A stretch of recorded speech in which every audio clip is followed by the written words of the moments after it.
Bienvenue dans Smart Bourse, votre émission quotidienne sur Smart for Change pour rester à l'écoute des marchés. Chaque jour, vous nous suivez en direct à la télévision à 17h via vos box. Vous nous suivez en live également sur nos réseaux sociaux et notamment sur le compte LinkedIn de Smart for Change. Et vous nous retrouvez bien sûr en rattrapage chaque jour en replay sur bismart.fr et en podcast sur l'ensemble de vos plateformes préférées. Au sommaire de cette édition ce soir, un marché en or. Nous parlerons à nouveau de cet actif qui sera peut-être l'un des actifs les plus performants de l'année. Je veux parler de l'once d'or. On peut parler des métaux précieux en général parce que l'once d'argent n'a rien à envier à la performance de l'once d'or cette année. Pauline Gratel vous redonnera quelques perspectives sur le rallye que connaissent les métaux précieux depuis plusieurs mois maintenant. Un marché en or qui navigue entre les interrogations qu'on peut avoir sur la rentabilité future de l'intelligence artificielle. On a vu un petit coup de mou hier pour la thématique, aux États-Unis notamment, avec une baisse un peu appuyée pour le titre Oracle, qui avait bondi de 30%, souvenons-nous, il y a à peine quelques semaines, et l'autre partie du marché qui s'intéresse évidemment à la politique. Alors, on a beaucoup parlé de la vibration politique au Japon, qui a magnifié encore un peu plus le trade reflationniste qui s'est emparé du Japon ces derniers mois, et puis bien sûr la situation française qui reste une situation monitorée par les investisseurs sans qu'elle provoque de remous excessifs. On voit d'ailleurs un CAC 40 qui rebondit de plus de 1% aujourd'hui. Pauline Gratel vous donne tous les détails de la séance à suivre dans un instant, avec une saison de publication de résultats qui va revenir très vite dans les radars. Et déjà quelques avertissements. On avait eu celui de SEB en début de semaine sur la cote française. Aujourd'hui, c'est BMW dans le secteur automobile qui abaisse ses prévisions et qui entraîne dans sa chute l'ensemble du secteur auto en Europe. Et puis côté macro, l'agenda est relativement léger avec ce shutdown américain qui se poursuit plus d'une semaine après. Nous aurons néanmoins les minutes de la Fed qui seront publiées ce soir et qui permettront d'éclairer un peu mieux peut-être la réunion des 16 et 17 septembre qui avait vu la Fed délivrer sa première baisse de taux depuis décembre 2024. Enfin, dans le dernier quart d'heure de Smart Bourse, nous ferons comme régulièrement un pas de côté par rapport au marché liquide pour nous intéresser à l'univers des actifs privés, du non-coté et l'enjeu de la professionnalisation, notamment dans ce secteur du non-coté qui vise une démocratisation la plus large possible. Ce sont les équipes de Mercer France qui seront avec nous et le directeur des investissements de Mercer France, Boutros Thierry, qui nous accompagnera dans ce dernier quart d'heure de Smart Bourse.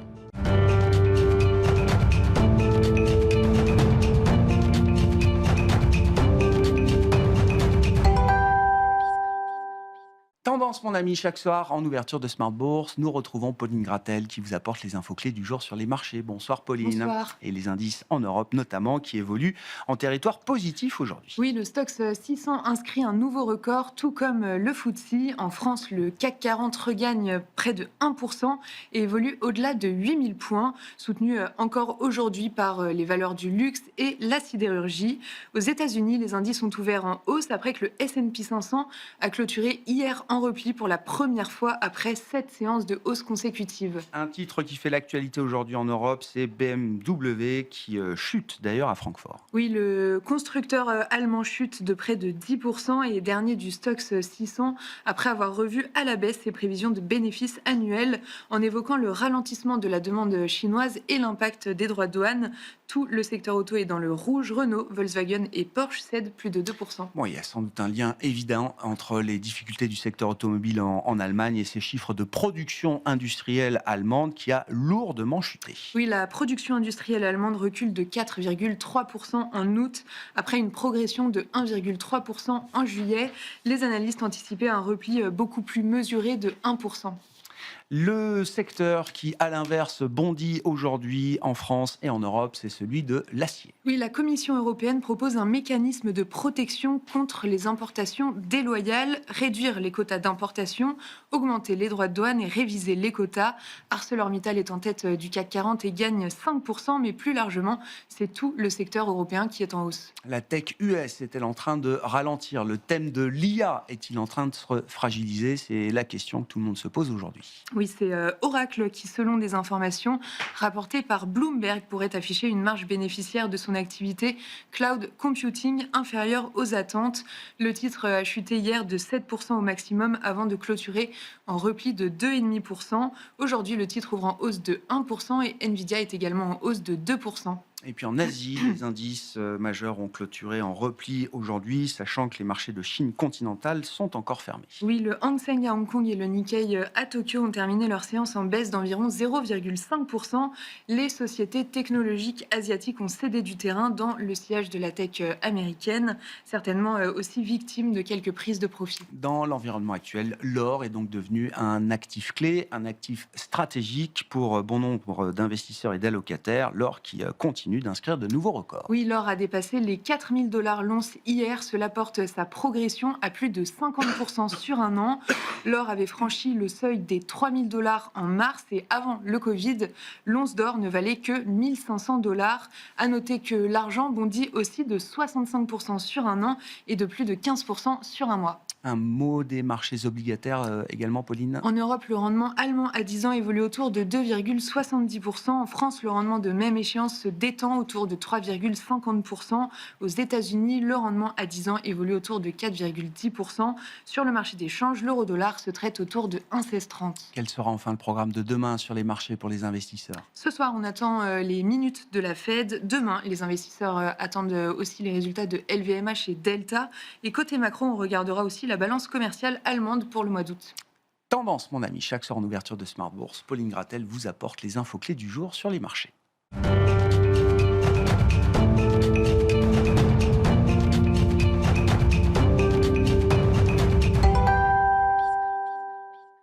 Trois invités avec nous chaque soir pour décrypter les mouvements de la planète marché. Aymeric Didet est avec nous, le directeur de la gestion de Pergame. Bonsoir Aymeric. Bonsoir Grégoire. À nos côtés également Thierry Guil, le président de Raymond James France. Bonsoir Thierry. Bonsoir Grégoire. Et Alexandre Drabovic nous accompagne également, le directeur des investissements d'Indosuez Wealth Management. Bonsoir Alexandre. Bonsoir Grégoire. Parlons de l'or pour commencer avec vous. Alexandre, en tant que Wealth Manager, c'est un sujet important, je le disais. Tout le monde a constaté évidemment la performance de l'or et des métaux précieux en général au cours de cette année 2025. Beaucoup de facteurs, semble-t-il, sont présents pour expliquer cette dynamique. Quels sont pour vous les moteurs dominants dans la dynamique d'appréciation de l'or et quels sont, devant nous encore, les moteurs qui pourraient justifier que le risque soit toujours à la hausse? Merci. Écoutez, il y a déjà deux grands facteurs dominants en fait sur la progression de prix de l'or. Le premier, ça a été les achats des banques centrales. Je le rappelle, entre 2022 et 2024, elles ont fait pratiquement 1000 tonnes d'achats tous les ans. Cette année, ça ralentit un petit peu. On estime aux alentours la trajectoire d'à peu près 800 tonnes par an. Donc ça fait peut-être une baisse de 15%, donc ça reste raisonnable. Mais ce nouveau moteur qui est en train de s'allumer, qui était auparavant plutôt à vendre de l'or, c'était les ETF. Entre 2023 et 2024, on était au ralentissement d'à peu près 200, voire 80 tonnes de vente, alors que cette année, en rythme annualisé, on est déjà à pratiquement 600 tonnes. Donc, qui dit ETF dit particulier essentiellement, client privé en tout cas essentiellement. Alors, on n'a pas les détails, c'est-à-dire que l'ETF est disponible à tout le monde. Les institutionnels achètent énormément pour des raisons évidemment de coût et d'accès, les particuliers également.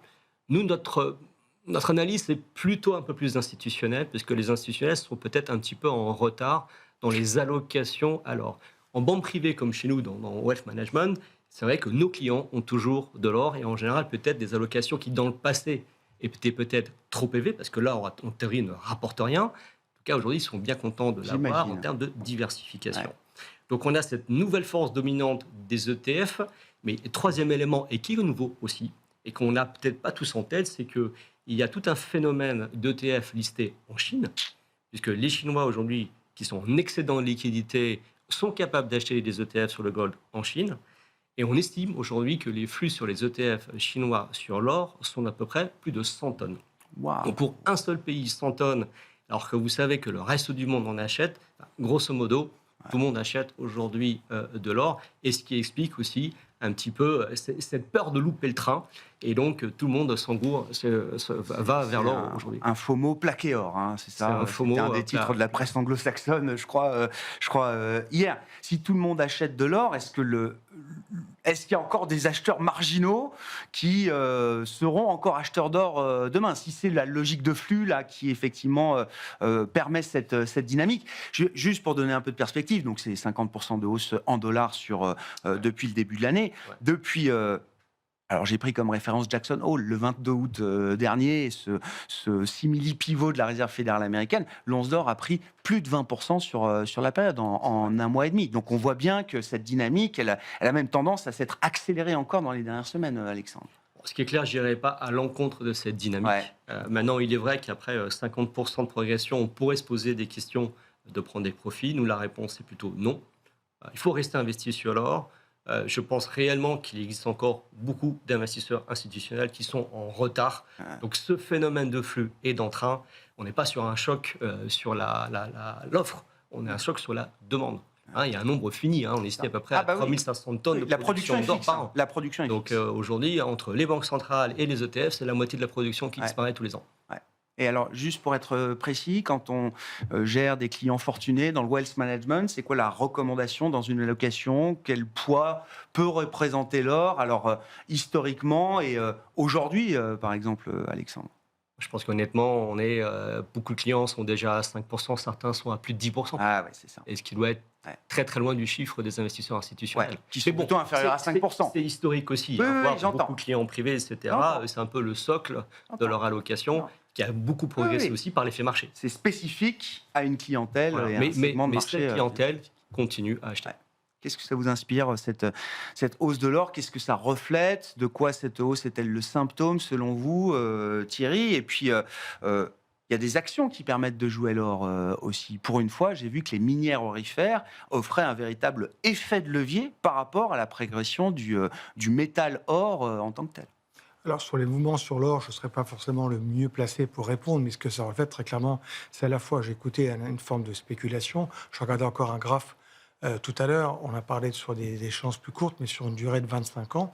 J'étais surpris, moi, j'ai toujours appris que sur des durées longues, la principale classe d'actifs qui monte, ce sont les actions. Sur les 25 dernières années, et sur une échelle, les actions américaines ont fait globalement 40 à 50% mieux que leurs consoeurs européennes. Mais l'or a fait, sur une échelle, donc on passait d'une échelle de 0 à 500 sur les marchés européens, on était à 750 sur les US, on était à 1400 sur l'or. C'est impressionnant. C'est impressionnant. La hausse s'est accélérée depuis 2 ans d'ailleurs. L'or en 2024 fait déjà très très bien, mais c'est vrai que depuis le Covid et même depuis 2010, l'or progresse. Sauf que la progression dans ces années-là était beaucoup moins spectaculaire. Là, il y a un phénomène de fusée presque. Oui, puis ce que vous disiez tout à l'heure, enfin un peu en antenne, il y a plein de choses qui sont... il y a beaucoup de situations de bulles. Notre stratégiste était à Paris il y a 10 jours. Alors, pas mal de nos clients lui ont demandé un petit peu, alors, bulle, pas bulle aux États-Unis, on en reparlera peut-être. Mais il y a des bulles un peu partout. La question est de savoir où on en est. On l'a sur la crypto-monnaie, on l'a peut-être sur l'or, on l'a sur une partie des valeurs de la tech. Voilà. Et donc, c'est toutes les difficultés du moment.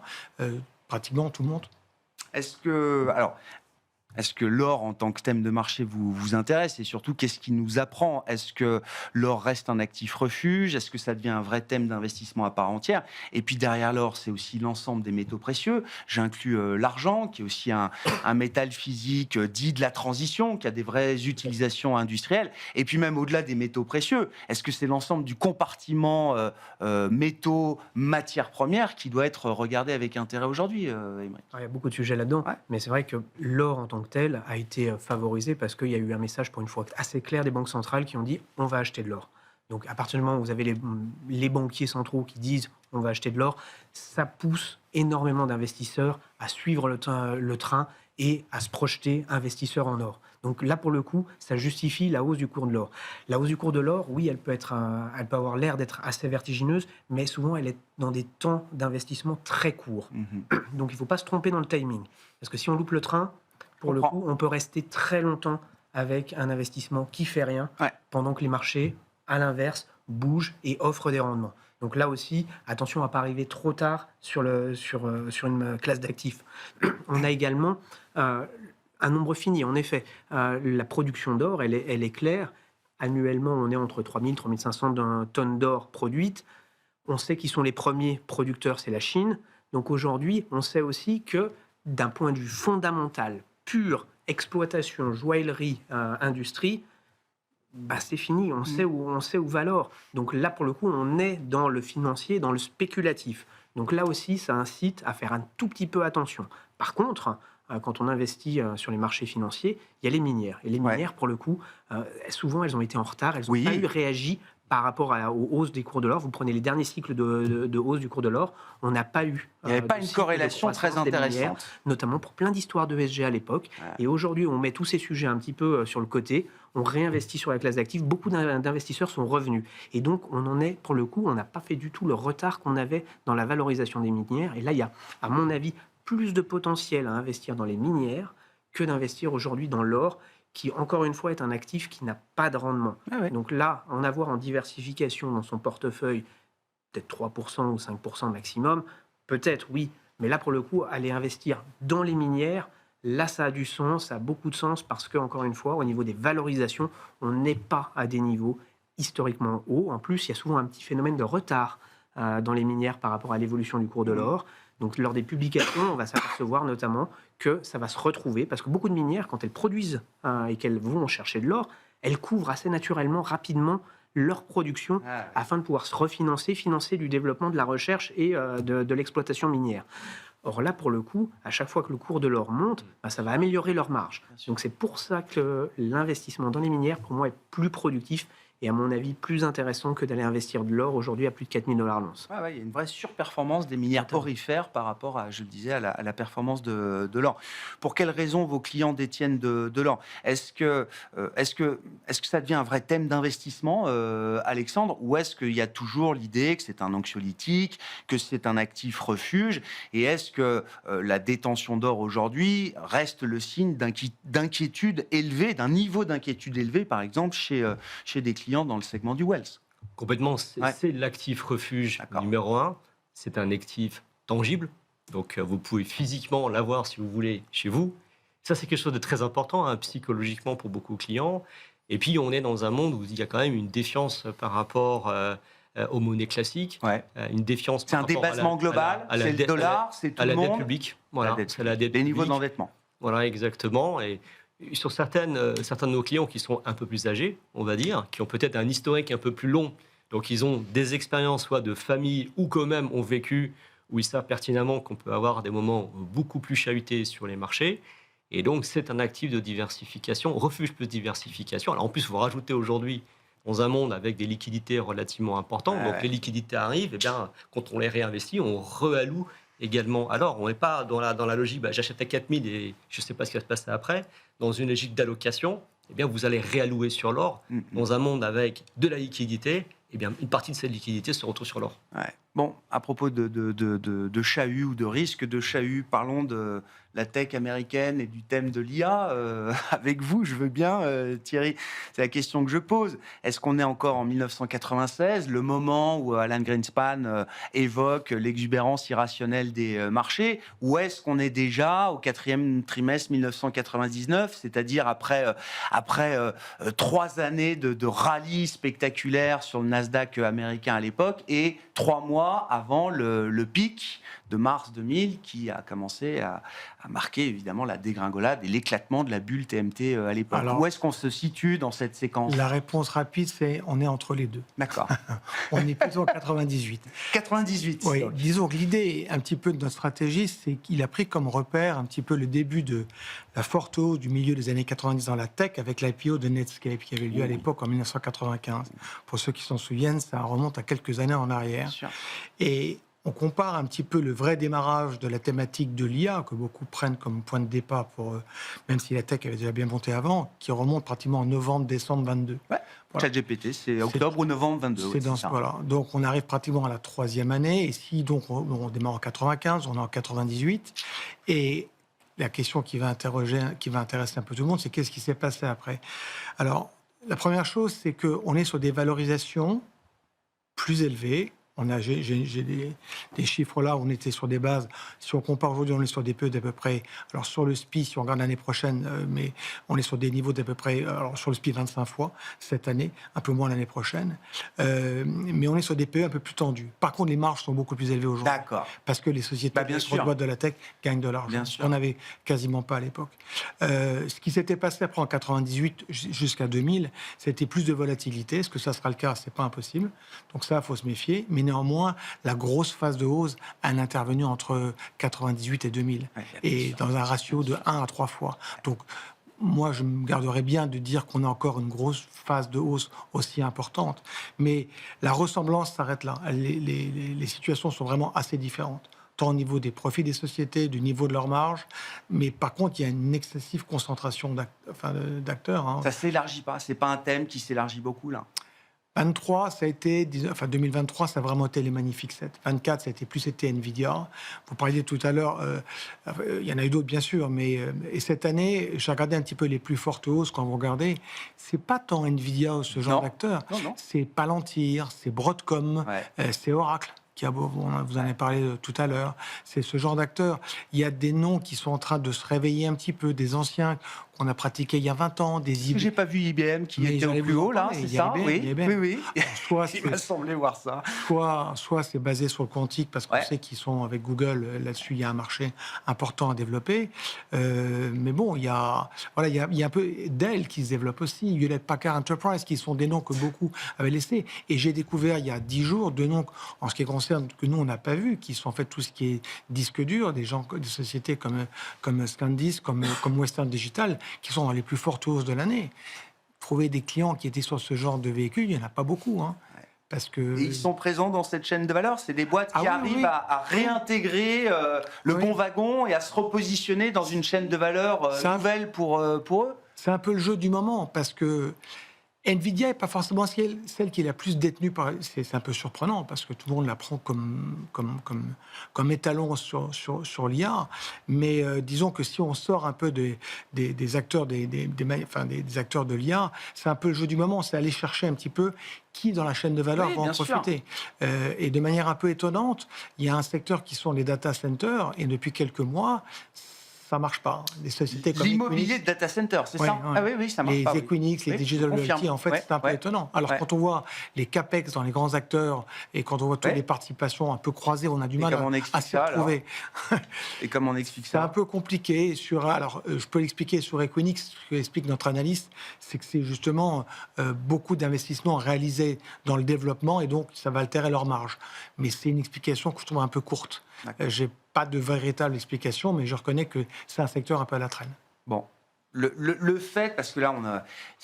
Dès qu'OpenAI, j'appelais le roi Midas, c'est-à-dire dès qu'OpenAI touche quelque chose du doigt, nous, un partenariat, on voit les cours de bourse s'envoler, alors AMD, plus 10, plus 15, plus 20, plus 30, on a vu avec des Coréens, avec Hitachi également, enfin bon, bref, OpenAI a noué pour $1 trillion de partenariat, de deal depuis le début de l'année, sauf que je comprends que quand les analystes regardent un peu dans le détail, ils ne trouvent pas grand-chose, et surtout, ils voient une forme de circularité qui est en train de se mettre en place, avec des fournisseurs qui financent ou qui viennent prendre des participations vis-à-vis de clients qui vont ensuite leur acheter également leurs équipements. Bref, il y a l'impression que quelque chose d'un peu circulaire, il faut le dire. Oui, ça devient un peu la partie de billard à 18 bandes, comme disait un de mes clients, et ça y ressemble de plus en plus, parce qu'on a du mal à s'y faire, surtout quand la société n'est pas cotée, ce qui est le cas de OpenAI. Voilà. Alors après, à nous essayer de trouver un petit peu... Moi, on essaye de trouver dans ces cas-là quels sont les acteurs. On sait qu'il vous faut, quand vous faites de l'IA, il vous faut de la mémoire.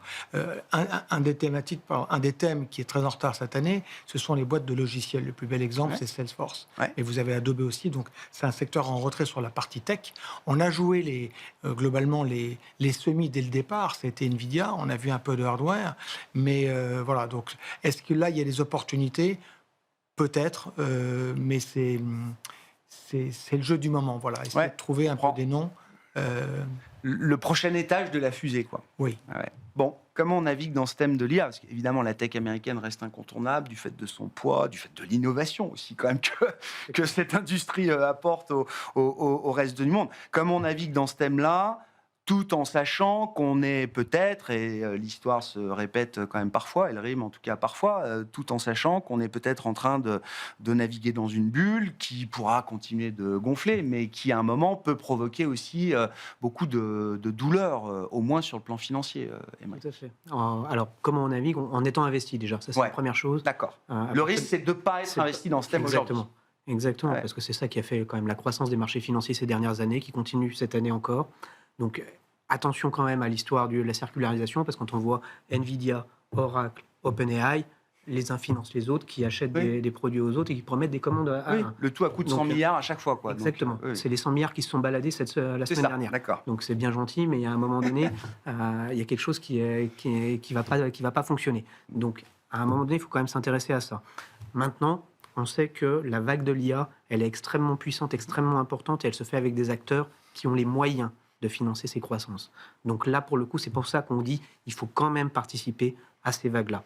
Alors, comment on participe? En étant investi sur les leaders, en allant chercher les fournisseurs de ces gens-là, les TSMC et compagnie qui fournissent de toute façon ces gens-là, et puis en allant chercher les acteurs qui sont à côté de ces gens-là. Et on parlait du secteur du logiciel, c'est l'un des secteurs qui n'a pas encore monté cette année, qui a très peu monté. Il a fait une superbe année en 2023.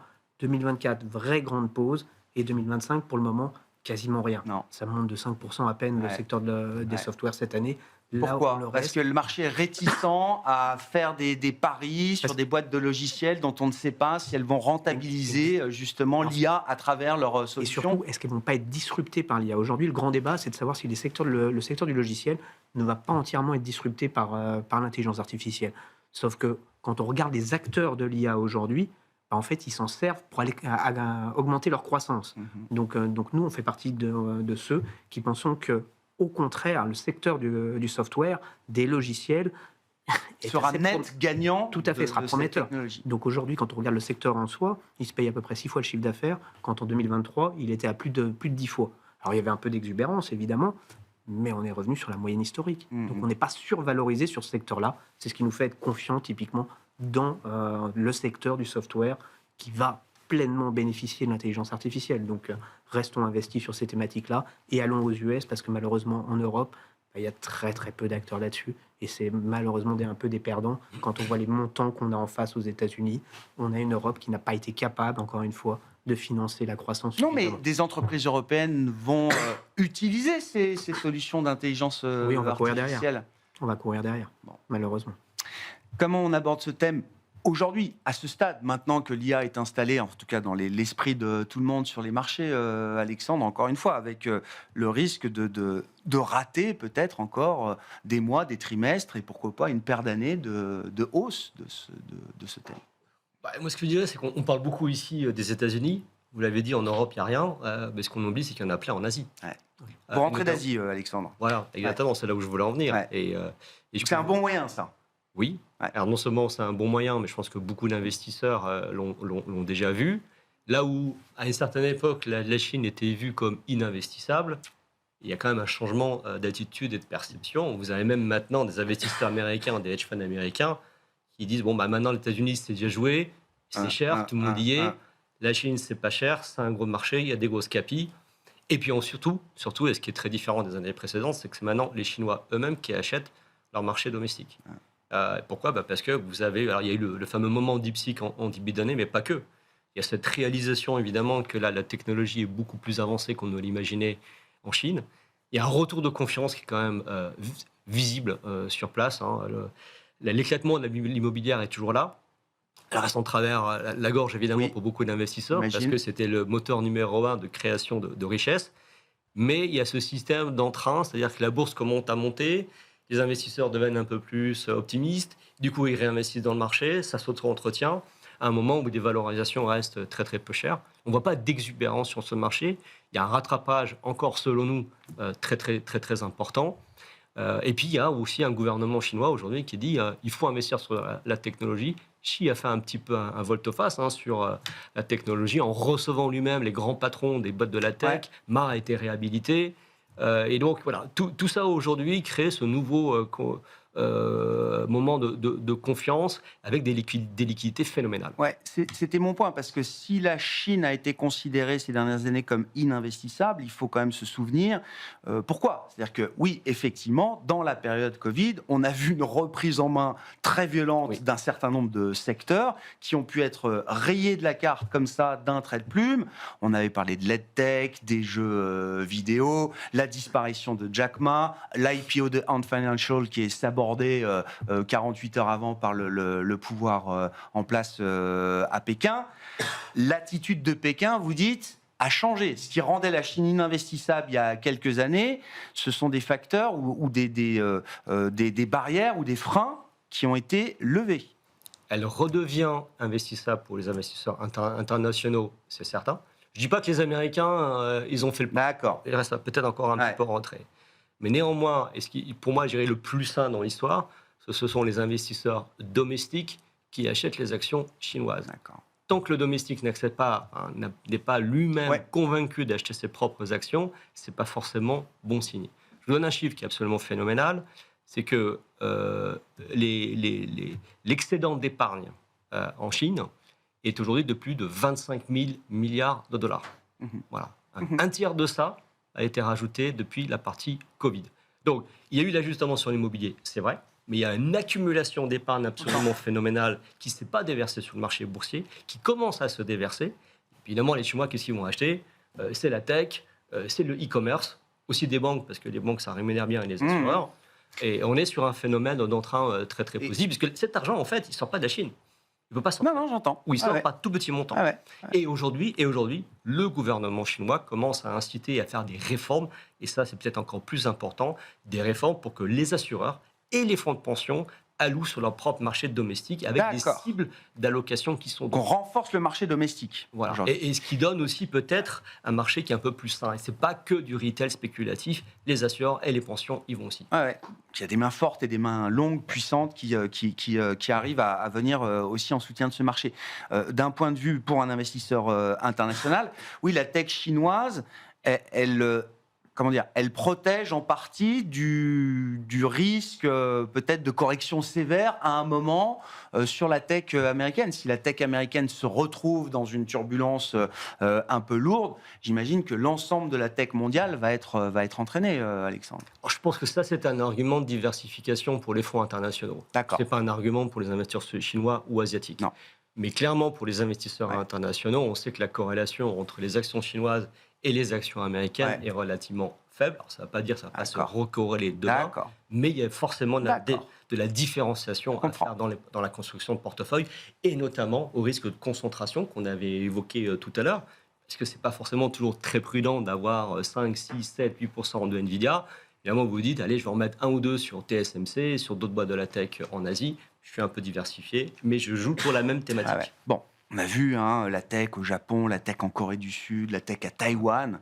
Tout ça porte évidemment les actions de ces pays asiatiques, qu'ils soient émergents ou non d'ailleurs. Je mets le Japon aussi avec en plus une dimension politique qui est venue encore accélérer le trend japonais.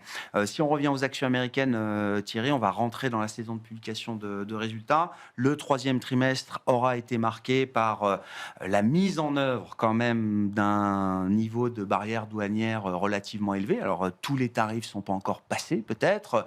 Il y a encore des exemptions en place. Il y a encore une trêve en cours, je crois, d'ailleurs, entre les États-Unis et la Chine, pour l'instant. Donc, on n'a pas encore 100% des tarifs en place. Mais le 3e trimestre a quand même vu une bonne partie de ces tarifs être mis en place. Est-ce que ça va se retrouver? Comment dans les résultats des entreprises? Et est-ce que c'est une saison qui sera particulièrement périlleuse?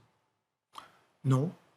Nous, on est assez confiants sur les résultats à venir. J'ai eu plusieurs analystes, j'en ai pas mal qui sont venus, 5 ou 6 qui sont venus depuis 1 mois et demi, tous secteurs confondus, retail, tech et autres. Ils sont assez confiants. Le premier constat qu'on fait, c'est qu'au niveau du consommateur américain, il n'y a pas vraiment d'impact aujourd'hui sur la hausse des tarifs douaniers. C'est pas lui qui a le plus payé. Ce Q3 sera peut-être le premier avec une véritable lecture, parce que l'annonce de Trump date du 5 avril dernier, donc le Q2 comptait pour rien globalement. Donc le Q3 va quand même nous donner un petit peu un véritable vernis. Il faudra attendre le Q4 pour avoir vraiment un sentiment. À ce jour, j'avais il y a 2 jours un analyste qui suit des sociétés que vous connaissez, comme Walmart, comme Costco, ces acteurs-là. Donc on est vraiment dans la consommation américaine. Voilà. Et en fait, le consommateur américain n'est pas beaucoup plus endetté. On peut le mesurer, on le verra. JP Morgan publie bientôt. On a des lectures à faire, soit au travers des émetteurs de cartes de crédit, ou bien un petit peu les défauts sur les cartes. C'est assez étonnant. Et il faut savoir qu'en fait, les Américains sont dans une situation, vous prenez toujours ce terme Goldilocks, on est un peu dans ce scénario-là. Tout va bien, je veux dire, c'est un peu troublant. Et notre stratégiste avait un point, juste pour en dire un mot, parce que c'est assez controversé en ce moment. Chez nous, on est très haussier sur le dollar sur 2026. Ah! Et il a dit ça devant un parterre d'une trentaine de clients il y a quelques jours. Donc il a été challengé sur ce sujet. Tout le monde s'est frotté les oreilles pour savoir si on avait bien compris. Il a expliqué très simplement, il a dit, donnez-moi un exemple de pays développé qui va connaître, on parle de pays vraiment développés, qui va avoir l'année prochaine une croissance, une des plus fortes. Alors, en croissance réelle, j'entends sur des niveaux d'un 7 à un 8. L'Espagne va faire une meilleure croissance que les États-Unis encore. Et le poids de l'Espagne, tout respect que je leur dois, sur l'échiquier mondial sera relativement marginal. Avec les États-Unis. Voilà. Mais surtout avec une réduction des déficits publics, c'est ça qui est important. C'est-à-dire que dans notre logique à nous, vous avez une espèce de passage de témoin où on va peut-être vivre, et peut-être ça rejoint ce que j'ai évoqué tout à l'heure, peut-être de la volatilité sur les marchés. Mais l'impact du One Big Beautiful Bill, c'est second semestre 26. Voilà. Ouais. Et ça devrait jouer favorablement sur le dollar. Alors, donc, donc la croissance américaine va surprendre à la hausse en 2026. On va avoir une croissance nominale plus forte que ce qu'on imagine aux États-Unis l'an prochain. Alors, c'est notre analyse. Ouais. Et sur les devises, c'est toujours très compliqué de savoir qu'est-ce qui va vraiment embarquer une devise dans un sens ou dans l'autre. La baisse qu'on a vécue, je l'ai rappelé à beaucoup de mes clients, la baisse de 11% qu'on a vécue en fait depuis, dans une période relativement courte, c'était pas vu depuis... pratiquement le milieu des années 80. Alors on ne remonte pas aux accords du Louvre ni du Plaza, mais cette volatilité a été très forte. On voit déjà depuis une paire de mois que le dollar, non seulement baisse plus, et puis avec les sujets européens, franco-français, etc., a même tendance à se raffermir à nouveau un petit peu. Oui, moi, je me garderais bien de dire où ça va. D'accord. Par contre, quand on me demande est-ce que la devise peut être un frein à l'investissement sur la zone nord-américaine, pour nous, c'est non. D'accord. Et ça peut éventuellement être même un... Et d'autant plus après 10% de baisse, quoi. Et d'autant plus après 10% de baisse. Je comprends. Bon, alors, on partait des résultats de l'entreprise. Je ne sais pas, est-ce qu'il y a quand même des points à avoir en tête en amont de cette saison de publication de résultats, que ce soit en Europe ou aux États-Unis, Aymeric? Est-ce qu'il y a des secteurs particuliers qu'il va falloir surveiller? Et puis, encore une fois, ces moments de publication d'entreprise sont toujours des moments importants pour le marché, pour évaluer si tout le trajet qu'on a parcouru entre deux trimestres est le bon, entre guillemets. On va regarder surtout les sociétés qui font du commerce international pour voir si elles sont touchées ou pas par les barrières douanières ou pas. Ça va être le gros sujet à regarder et vérifier si, dans leur guidance future, ils impactent ou pas leurs chiffres de ces droits de douane. Ça, c'est vraiment le sujet. Maintenant, on n'est pas plus inquiet sur tout ce qui est les sujets de consommation. Ça a plutôt, à mon avis, tenu. Donc, on va voir déjà avec les chiffres d'LVMH demain si on a des bonnes nouvelles ou pas. Parce que ça avait été quand même assez difficile sur les dernières publications. Donc, plus c'est des cours de bourse dans le luxe là qui commencent à se réapprécier un petit peu. Quelques relèvements quand même de grandes banques internationales sur les objectifs. Donc, c'est plutôt des bons signes historiquement. Donc c'est pour ça que on est plus favorable que certaines fois. On a plutôt tendance à penser que la saison pourrait être pas mauvaise. En plus, ils ont quand même fait aussi... ils ont utilisé l'argument des droits de douane pour faire baisser les consensus de manière assez nette. Les Américains sont les champions du monde à ce jeu-là, on le sait. Et donc, ce qui pourrait, encore une fois, nous permettre d'avoir de bonnes surprises. Battre un consensus qu'ils auront eux-mêmes fait baisser. Toujours. C'est ça qui est les champions du monde, les Américains. Les Européens, un jour, peut-être comprendront qu'il faut faire la même chose, mais on n'est pas sur le même niveau de compréhension du fonctionnement des marchés. Donc, pour le coup... plutôt favorable à la publication qu'on va avoir, notamment aux États-Unis. Si vous mettez dans la peau d'un Américain, encore une fois, vous vivez dans le meilleur des mondes. Vous avez un président qui est champion du monde, toute catégorie. Vous avez une économie qui se porte bien, avec de la croissance. Vous avez une inflation qui a quand même baissé ces dernières années, même s'il y a des petits regains d'inflation là, à court terme. Vous avez un marché financier en dollars génialissime. Ce que vous avez placé en euros, ça fait 10% de plus que le marché. Grâce à la devise, c'est génial. Il y a un petit point quand même. La Fed ne va pas baisser 4 ou 5 fois ses taux encore, partant de la baisse de septembre dernier. Dans ce contexte que vous décrivez tous les deux jusqu'à présent. Non, mais ça a été un facteur de soutien, j'imagine, à un moment pour les actifs risqués. C'est génialissime. Ces anticipations de baisse de taux. Donc ce sera une bonne nouvelle. C'est génialissime. Pour le marché action, ça sera une bonne nouvelle quand on va commencer à réduire le nombre de baisses de taux de la Réserve fédérale américaine. Le taux qu'on a aujourd'hui de la Banque centrale américaine est un réservoir de soutien en cas de difficultés économiques incroyable que la Banque centrale européenne n'a quasiment plus. Elle a grillé toutes les cartouches à une vitesse de folie. Attendez, on ne pouvait pas reprocher à la... Attendez, on reproche tout et son contraire. Messieurs, il fallait qu'elle y aille. On ne pensait pas qu'elle irait avant la Fed. On pensait qu'elle irait trop lentement, pas assez loin, etc. Maintenant qu'elle a fait plus que la Fed, on dit qu'il ne fallait pas qu'elle le fasse. Je veux bien, mais bon. Elle est allée beaucoup trop vite. Je sais être critique vis-à-vis de la BCE, mais quand même. Bon, d'accord. Je pense que la Fed gère bien mieux sa communication et son efficacité. Peut-être pas la même économie et on aussi. voit, on voit qu'elle a été capable de tenir tête à Trump aussi assez lentement. Donc au final, moi j'ai plutôt tendance à dire donc moins de baisse de taux, encore une fois, ce ne sera pas un problème pour le marché action. Pour le moment, la preuve en est, c'est que le marché continue à faire des records. Oui, mais parce qu'on continue d'anticiper 4 ou 5 baisses de taux de la Fed sur les 12 prochains mois. Mais en tout cas, le niveau actuel permet d'avoir un parachute à la crise financière potentielle d'explosion de bulles assez fort. Donc encore une fois, ça milite pour être investi côté américain encore aujourd'hui. C'est quoi le principal risque d'erreur pour la Fed à ce stade, selon vous, Alexandre là ? Pour moi, le grand risque, c'est pas de dire est-ce qu'elle va faire 4 baisses, 5 baisses, 3 baisses ou 2 baisses. Imaginons un scénario 2026 où finalement les choses vont très très bien. L'inflation, finalement, on se rend compte qu'avec un effet cyclique, la demande commence à porter un petit peu d'inflation. Ce n'est pas cette fois-ci côté offre, c'est plutôt côté demande. Imaginons que finalement, on a des membres de la Fed qui sont peut-être un peu plus fauconniers que les autres que ce qu'on imaginait. Et puis finalement, le discours, c'est pas qu'on baisse les taux, c'est qu'on arrête tout court la baisse. Pas de remonter les taux, évidemment. Rappelez-vous un peu les marchés en 2023-2024, la mantra plus haut, plus longtemps. Ça faisait toujours un peu peur au marché. Un moment de complaisance peut-être aujourd'hui dans les marchés. Dévalorisation élevée. Pour moi, le risque numéro 1 sur 2026, ça va être, est-ce que c'est une erreur de politique monétaire? Ça, l'histoire le dira. Mais effectivement, si on switch de pas de baisse, enfin de 3-4 baisses à 0 baisse, là, c'est plus du tout le même scénario. D'accord. Maintenant, effectivement, le nombre de baisses, on peut en débattre. Moi, mon sentiment, c'est qu'aujourd'hui, peut-être que le marché est trop pessimiste sur l'économie et trop optimiste sur le nombre de baisses.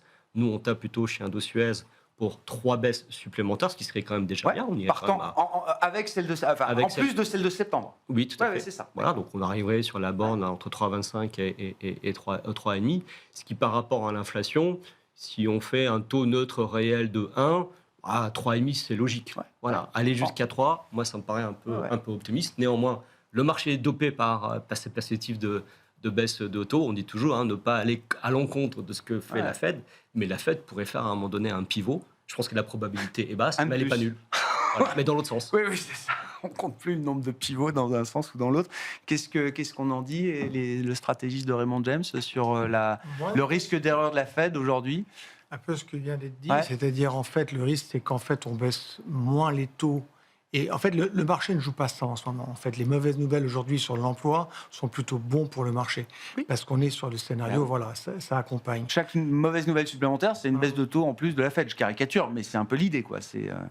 Donc, on a tous appris ces dernières années à se méfier sur le nombre de fois où la Fed allait baisser les taux, parce qu'on se trompe systématiquement. Donc là-dessus, je me garderais bien d'avoir un calendrier, mais sur cette fin d'année, on est plutôt sur une baisse, on n'est même pas sûr d'en avoir deux. D'accord. Est-ce que ça peut provoquer un ajustement des prix de marché? Si les résultats des sociétés américaines sont là, non. D'accord. Voilà. Et là-dessus, on ressort de 2 trimestres. Si on a moins de baisse pour de bonnes raisons... Voilà. C'est toujours tendance à dire, il faut ramener les taux par rapport à la croissance et au profit. On a eu 2 trimestres consécutifs avec des croissances EPS, puis 500 à 11%. Encore une fois, on va nuancer les 7 et les 493 autres valeurs, parce qu'il y a beaucoup de valeurs qui n'ont pas eu de croissance du tout et pas de profit du tout.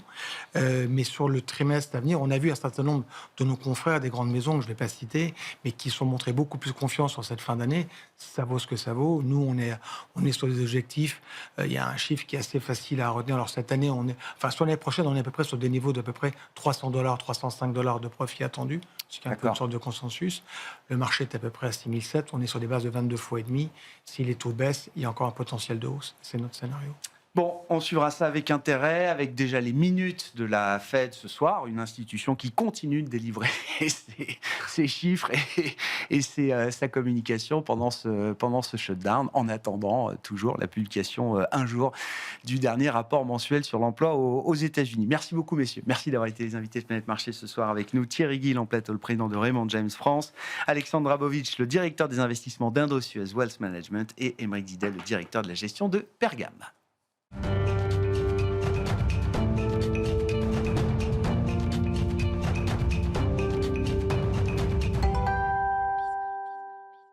dernier quart d'heure de Smart Bourse chaque soir, c'est le quart d'heure thématique. Et ce soir, à nouveau, nous faisons un pas de côté par rapport au marché liquide pour nous intéresser aux enjeux du non-coté, notamment l'enjeu de la professionnalisation dans un univers non-coté dont la croissance repose de plus en plus sur le retail, les clients et les investisseurs privés par rapport aux investisseurs institutionnels qui ont fait la croissance de cette industrie au cours des cycles précédents. Nous en parlons avec Boutros Thierry, le directeur des investissements de Mercer France, qui est à mes côtés en plateau. Bonsoir Boutros. Bonsoir Grégoire. Merci beaucoup de venir nous donner un petit peu les vues de Mercer sur cette industrie du non-coté. Alors Mercer qui a une vue à la fois très large et très profonde de ce qui se passe sur l'ensemble des marchés, mais notamment dans cet univers du non-coté des actifs privés, Boutros.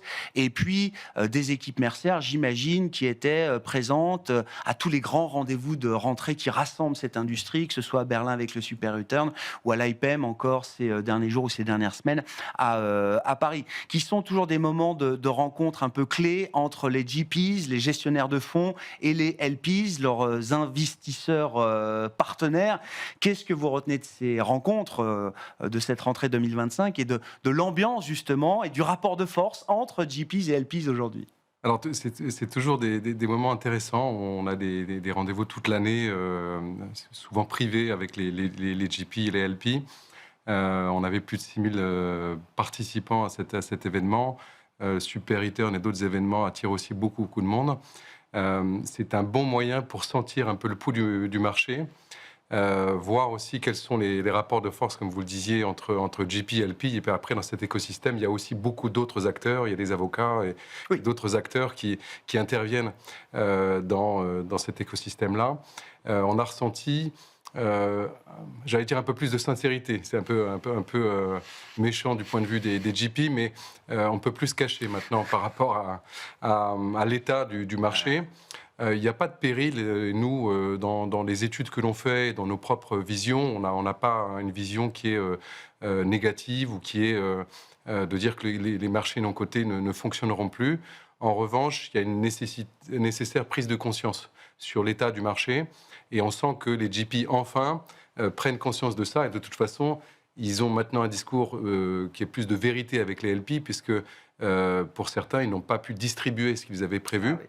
Donc la grande question a été celle de la liquidité, qui était déjà une question l'année dernière, mais ça se poursuit avec un retour fébrile de certaines transactions, mais on voit bien qu'il y a une dichotomie entre les gérants qui arrivent à sourcer, mais aussi à faire des exits, et donc à servir les investisseurs et tenir leurs promesses en quelques mots. Exercice de vérité ou de sincérité, qu'est-ce que ça veut dire concrètement? Ça veut dire que, par exemple, dans les books, il y a des valeurs encore un peu trop costauds, un peu trop ambitieuses par rapport à la réalité du terrain. On m'expliquait hier à cette même antenne, Eric Bismuth, le président de Montefiore, que je salue au passage, c'est compliqué de trop rabaisser les valorisations de ces books quand on est en levée de fonds, par exemple, parce que si je baisse trop mes valos, je me dis que je vais avoir du mal à lever des fonds derrière. Bref, il y a un côté un peu cercle vicieux quand même. Il y a un cercle vicieux sur cet aspect-là, mais le sujet est complexe et en fait la transformation de valeur ne dépend pas que des valorisations, c'est un des effets.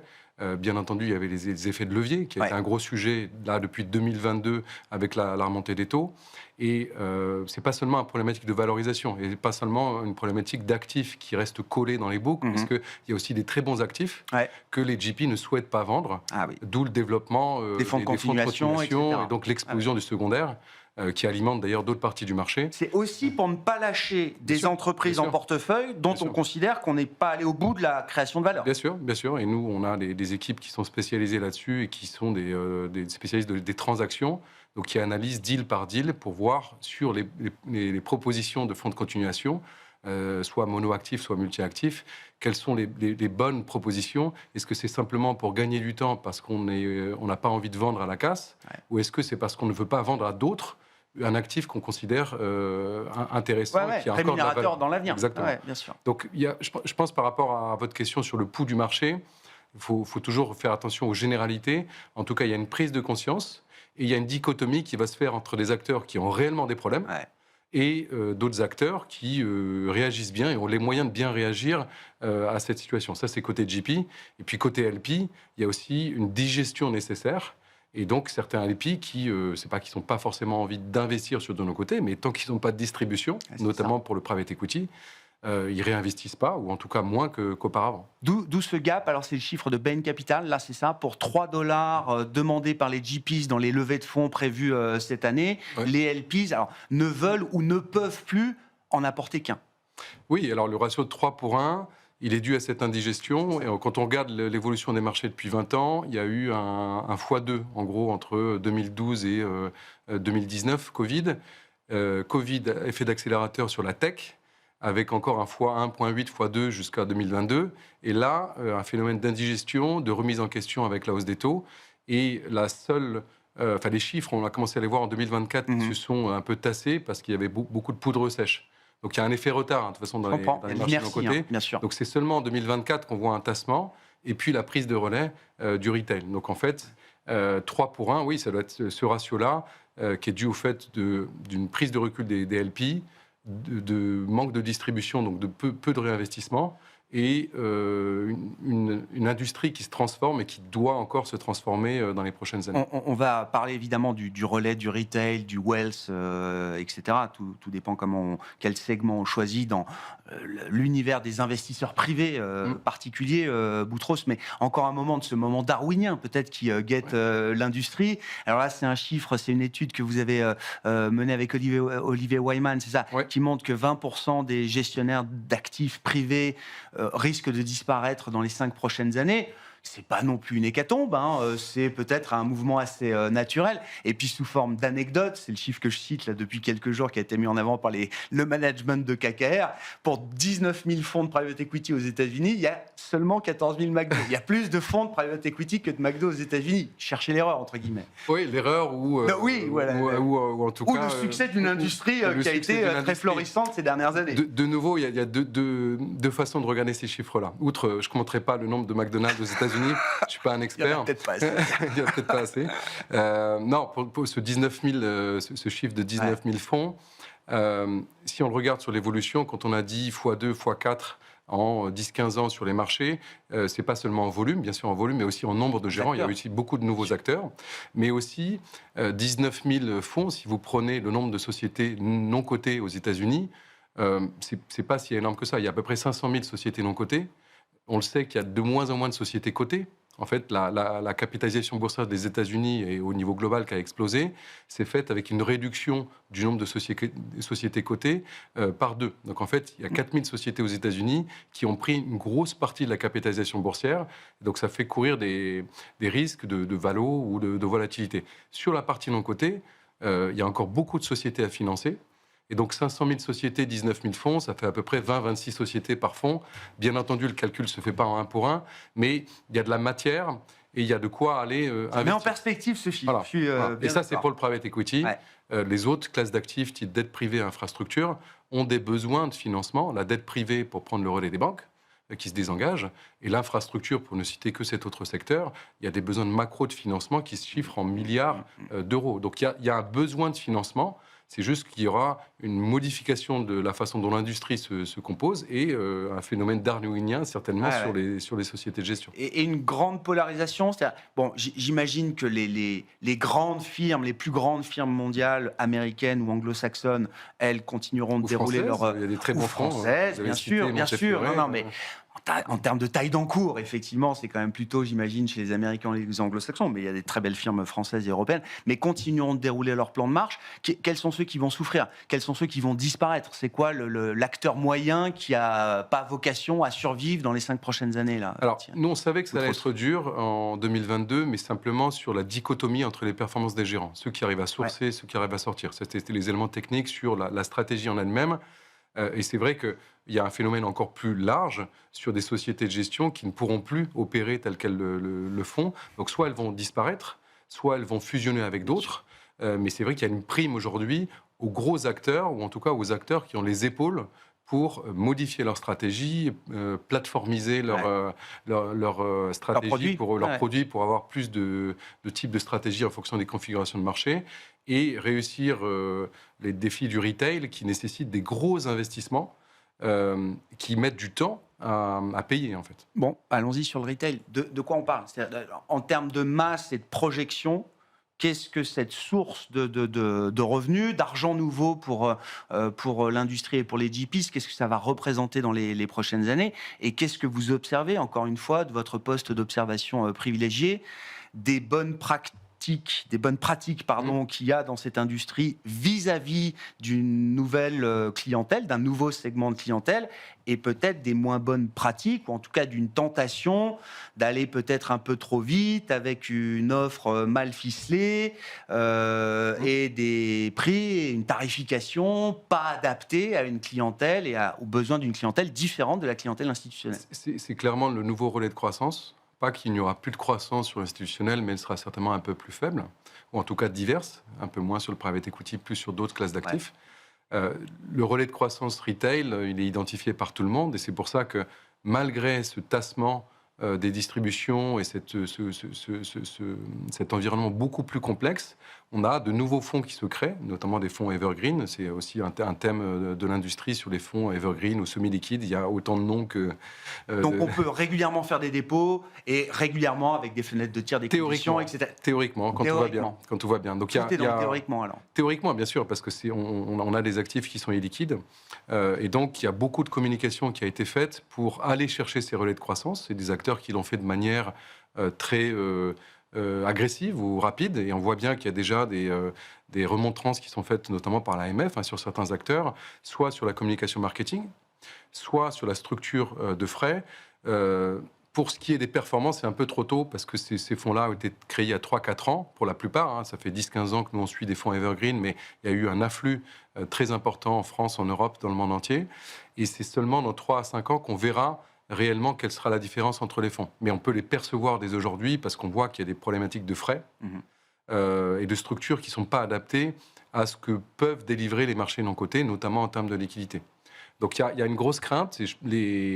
On travaille avec beaucoup de banques privées qui sentent le besoin de leurs clients, mais qui aussi, suivant nos conseils et ceux d'autres, temporisent pour pas aller trop vite sur ce marché-là. Donc ce qu'on conseille et ce que l'on fait nous-mêmes, parce qu'on a des fonds aussi semi-liquides, c'est faire les choses bien, prendre le temps de le faire sur le long terme en éduquant les clients pour ne pas leur faire croire que c'est une manne facile à accéder et qu'elle viendra remplacer d'autres classes d'actifs qui sont beaucoup plus simples à investir. Oui, c'est ça.